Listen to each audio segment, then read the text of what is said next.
I'm here with Mike. He's the owner of Tom Lyons Firestone, and tell us a little bit about the history of this Firestone. Well, I'm third generation. My grandfather Tom started the company back in 1953, and hence the monster truck here for our 60th year anniversary. Okay. He was my mother's father. He worked for Firestone beforehand. Started up on Moody Street, and then we moved down here in about 1960 to this location.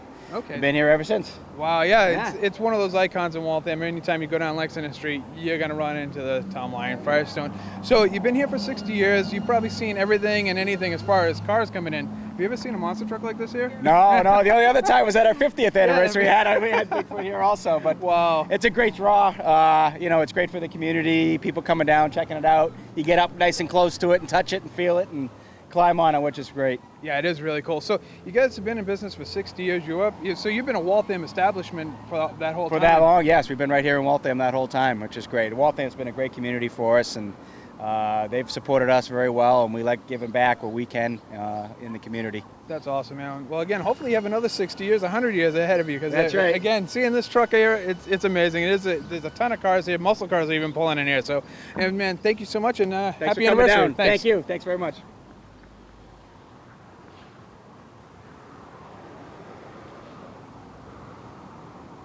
All right, we are here down at Tom Lyons, and behind me is a monster truck. I'm here with the driver, Kevin. Kevin, tell me a little bit about this BIGFOOT. I mean, I know there's a bunch of BIGFOOTs out there, but what number truck is this? This is BIGFOOT number 11.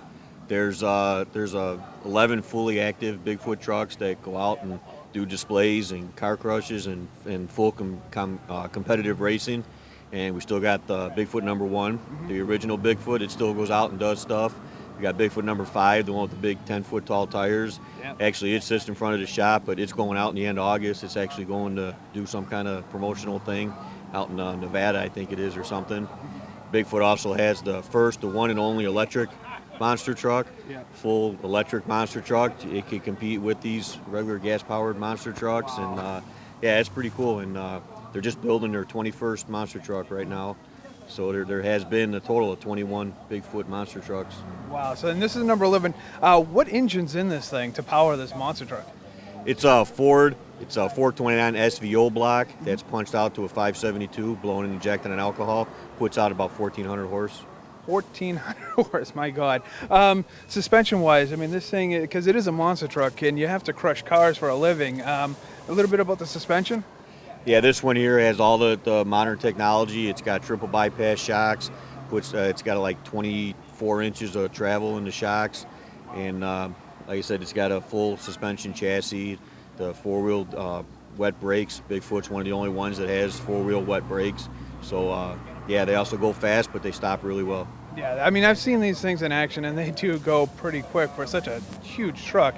Now, how long have you been driving for BIGFOOT? I've been driving for a total of 24 years. I've been with BIGFOOT for just about 2 years now. Oh, wow. So you've done other, you've been with other monster trucks, but you've been with BIGFOOT for 2 years?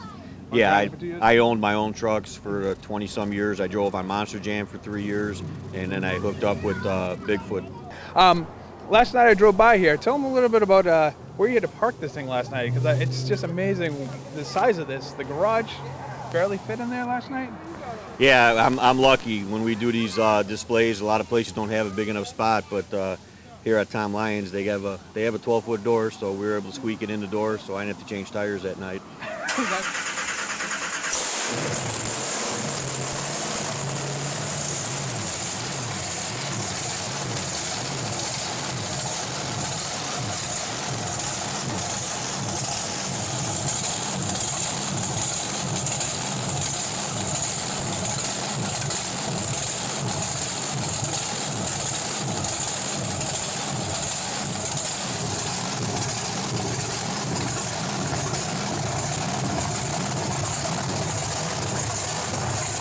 That's awesome. That's a task in itself, because these tires, what size are these tires? 66 by 43. That's amazing. I mean, they're bigger than us. So, Gavin, thanks for coming down here to Waltham, and it's just a pleasure to see the BIGFOOT, the original legend. Thank you, man. Not a problem. Thanks for coming.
We're here at Herb Chambers down in Lexus down in Sharon here for the Cars and Coffee.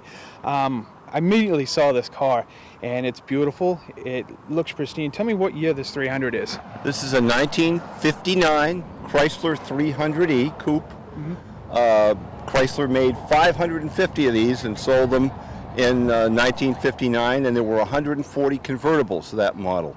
So as things went, it was a pretty rare car. Wow, yeah, and you never see anything like this. And I know the new 300s are popular, and to just see one of the original 300s, and this is an E. 300 letter car series started in 1955, and of course that was called the 300 then, but acknowledged as the 300A. 56 was B. Then the forward look, the body style that you see here came in 57. They carried it through 59 up through the C, D, and this model, the E. Wow. And then they had a redesign in 1960, and they came up with the F, and then the G, and then the H, all the way up to the 300K and L before the letter series disappeared in the mid-60s. Oh, beautiful. So this is an older model of the 300 series. Now, tell us, what condition? Is this something that you've restored, or is it something you found? Or? I bought it in pretty good shape this past winter, and had to do a few mechanical things to it. Replaced the starter. It had a flat spot. Rebuilt the brake booster. It was leaking, and believe it or not, it had the wrong fuel tank in it. So, really? Yeah. So That's something you kind of need. So I replaced the fuel tank, but it really runs very well. It was a strong running car in its day. I'm going to say the most powerful car in America in '59. This engine, and we'll show it to you in a moment, developed 385 horsepower. Wow. I mean, so most of the people actually, as far as muscle cars and everything, they denote this as one of the muscle cars of the era. They kind of kicked off the whole muscle car. Absolutely. People that keep track of these 300s like to call them America's first muscle car, based on the stock car racing that was done by privates with Chrysler support in 55, 56. You really can't argue about it. They later took some of these cars and ran them at the Daytona speed trials in the late 50s and especially 1960, and set all kinds of records.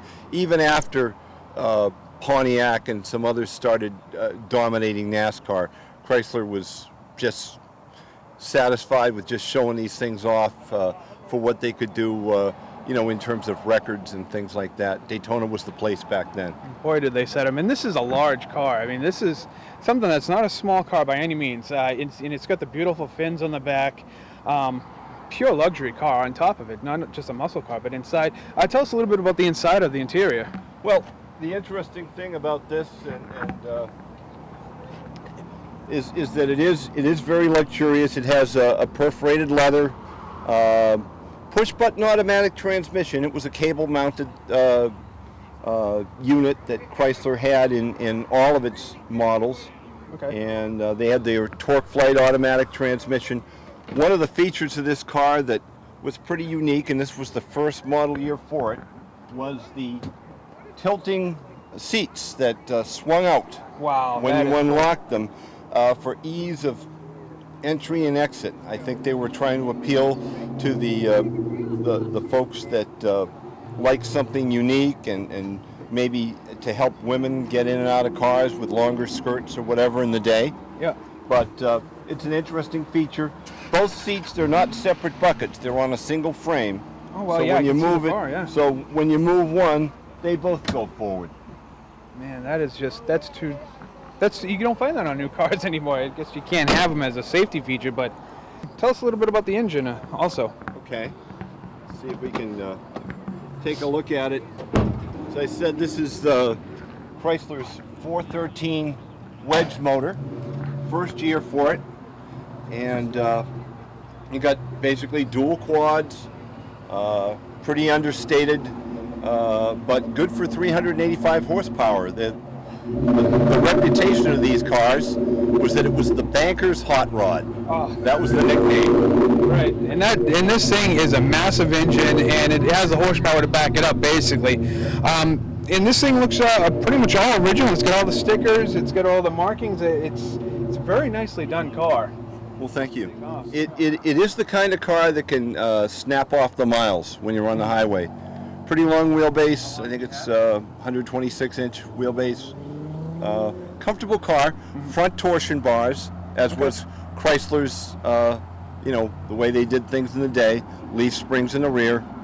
Wow. Dual exhaust to keep all that horsepower sounding good.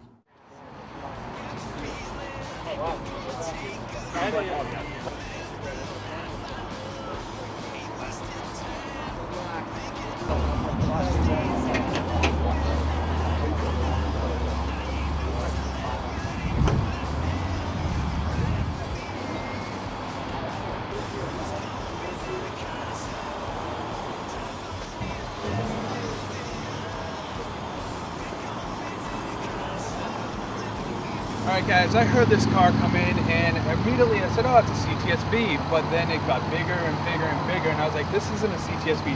Tell me what this Cadillac is. It is actually an STSV, and that happens all the time. Everywhere I go, people think it's a CTSV, but it's not. It's actually much rare. It's one of 2,500 produced from 2006 to 2009, and for 2007, which mine is one of 700. One of 700. Now, it's a little bit different than the regular B Series. What kind of engine's in this It car? is. This is actually a pure Cadillac vehicle. It's a North Star, it's a small bore version of the North Star. It's a 4.4. Okay. And that extra space is because it has forged steel lined, pistons, crankshaft, all that stuff. Out of the box, it makes about 470 horsepower. Okay. I got a few things into it, and I'm right about 500. Yeah, because I saw the supercharged, and I was like, it doesn't come from It the does spec. come It does come from. supercharged. Okay. Yes, it does. Yeah. Wow, so it's something I didn't even know about this B Series. That's how rare it is. You never see them on the road. I've only seen one other one in person. Right, so have I. We talked about that. I only seen one in Watertown. You're from this area, actually. So as far as what have you done besides under the hood and everything? Well, I have the stage 3 intake. Really just your basic. It just looks good. Ported polish blower. Performance-wise, exhaust, that's about the only thing that I have. Anything more, I got to upgrade my heat exchanger, ejectors, all that good stuff. So I think right about where I'm going to be performance-wise. Now this is a full-size Cadillac, but how fast does it go? It's about 5 seconds, 0 to 60, and just under 13 to quarter mile. So it moves. And it weighs about 4,800 pounds. Yeah, that's what I was going to say. This is a large Cadillac, and it has the power back. So that's the both worlds. It must ride like a dream, too.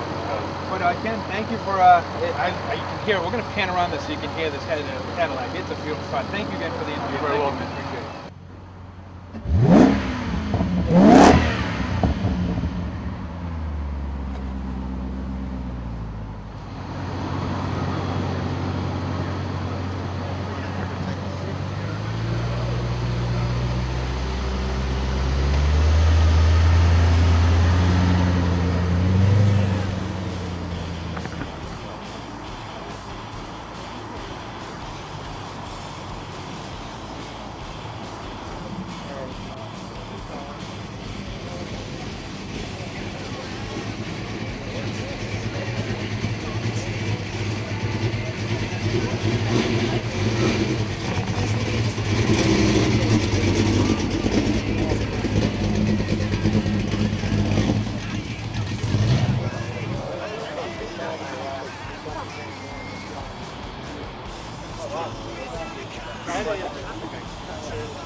All right, guys, one of the cool things about the International Auto Show is they do have some custom cars, and everybody's having a good time here. I'm here with Chase, who's part of After Effects. Tell us a little bit about After Effects. After Effects is based in Connecticut. We're just a company that builds any make and model vehicle. As you see here, we just bring a large variety of cars, and it's just a bunch of car enthusiasts. Yeah, now, this car in particular, tell me a little bit about this Bentley. This one was quite the project. It's custom wide body, accented with Mansory hood, Mansory front grille, and the front bumper, and we kind of just pretty much went crazy with it. We did 345, 30, 22s in the back. And like I said, we pulled out each quarter about 3 inches. We did a full custom sheet metal wide body. We did everything flat black, so flat black and accented with red, so everybody thinks it's, you know, the Batmobile is what's its nickname right now. Yeah, it looks like Bruce Wayne would drive this thing down the street, but it's absolutely gorgeous. So this is an all metal fabrication? Yes, all metal fabrication. The front fender is actually aluminum, and the back's actually steel, but it's all metal fabrication. There's no fiberglass, so it's built to last. That is beautiful. Like I said, everything's all the beautiful paint. The hood is carbon fiber? Yep, full carbon fiber hood, grille, and the front bumper, but we just painted over the front bumper. Okay, very cool. And it's got the little red accents that does set it off, look like the Batmobile, which is pretty cool. Now, what kind of weapon systems does this have on it? I mean, what's the horsepower, basically? Basically, we just did a nice tune to it, and then a full Capristo Valvetronic exhaust. So, you know, we don't do too much to the motor on these cars just because it's already a V12 twin turbo. So it's, you know, it's a boat to start out with, so we just made it, you know, a little bit faster. Just a little bit, sound a little bit as mean as it looks. Cool, man. Now take us over to the other. You have a Jeep over here that looks like it looks like it's ready for the apocalypse, basically.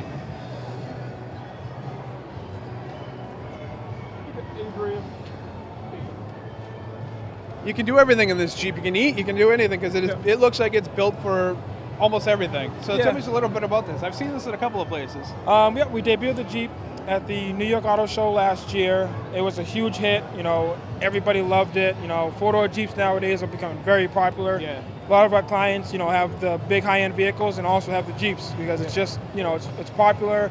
You can do so much with it, and they're inexpensive. So you can do a moderate upgrade to your Jeep and make it, you know, yours. Totally custom. Like this is right now. I mean, it looks like you've done the fenders over. Nothing has not been touched on this Jeep. Most of the stuff we pretty much did over. Like I said, we have the 426 stroker inside, so that's a good power plant. We got a Paramount performance transmission. You know, it's around 600 horsepower. We have the full stereo system, as you can see inside. It's controlled by the iPad too. All the controls, LED lighting all up front with the Vision X, you know, high performance lighting, same lighting they use for the spaceship shuttles. We did a, you know, 4.5-inch AEV lift, 35-inch tires from Nitto, and then the KMC 20-inch wheels. And we custom made the fenders front and back, also the hood.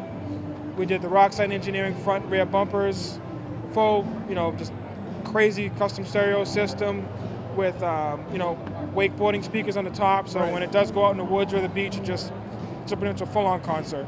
No, I'm sure you're going to hear it a little bit later, but also there's the back end. It has a couple little add-ons to it that I don't think come in any kind of custom car I've ever seen. Caliber of handguns sitting in the back.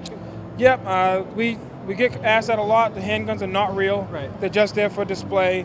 Like I said, the whole system was pretty much just something to be shown. So when most people see it, they're like, "Oh, I don't want my system like that," you know. So we do a little bit moderate, but this one's more or less for show. Just two 45s in the back, 5 Rockford amplifiers. There's actually a 5th one that's hidden inside that you don't really see. And powered is 2 Ascendant audio speakers, subwoofers, and then all Rockford interior speakers also. Oh my God! So this thing just it sounds mean. I mean, yeah, we turn it on in the show, and you can pretty much hear it throughout the whole building. Yeah, well, I can. Now, is that all bullets sitting on here? Because I'm looking at this now. If you don't see this, all real bullets. These are all bullets. No primers, but yeah, nothing. You don't want to hit that. But yeah, I saw this because then it just ties in with the handguns in the back. So. This does look like it'd go through a war, basically. All right, so we're going to see this Armageddon Jeep. What do you officially call it? It's the name is on the front here. Let me turn this on. Yeah. There we go. The name is, we call it the Black Hawk. So it's a Black Hawk, and it's the After Effects edition. So that's the theme of this build. It's just a Black Hawk, and then just because it looks rugged and it's, you know. Everybody thinks it's for, you know, zombie apocalypse or war or something like that. So what better? Pretty much we just did a badass Jeep. Yeah, what better to survive the apocalypse than the Blackhawk? Now, a little bit subdued, but not not anywhere unimpressive as this. Tell us a little bit about the Ferrari. It's a 2011 Ferrari 458. It's, you know, it starts out as a beautiful car from the factory. Yeah. We just did some minor tweaks to it. You know, we upgraded the suspension, we lowered it down for them a little bit. We did a Capristo exhaust system. We did a Passport 9500 CI radar. Wow. And we also did the carbon fiber mirrors in the front here. That's not factory, so we actually just added that on, and just set it off. So it definitely stands out from other 458s with also the custom paint job. Yeah, I saw that. It's that beautiful gray. It just makes it really pop. So it's a really nice car, and the interior, the engine. So this is a more subtle custom that you guys do compared to the other two. Now, behind it, what is this? That is the Ford F650. Basically, it's just a party mobile. I mean, it's 6 doors, 6 seats. We had a massive stereo in there, TVs, PlayStation 3. We've, we just actually finished repainting it. It's the 3-stage paint process. It looks great in the light, and pretty much the main purpose is just to grab your attention. So if you're looking at it, it's done its job. And we also tow some of the bigger trailers with it because it's just a good tow truck. So it's not even just show; it really does go and tow everything else. Yep. But it does. It's a party mobile. So you can pack. How many people fit in that thing? 6 people comfortably. We didn't want to pack everybody in there, so everybody has their own, climate-controlled seat. It's a captain's chair, heated, everything. So you can sit in the back and feel like you're sitting in the front. Geez. So once you end the apocalypse with this thing, you can go party in that thing, and then when the roads are fixed, you can have this. Well, Chase, again, thank you, man, for showing us around. You. These are beautiful cars.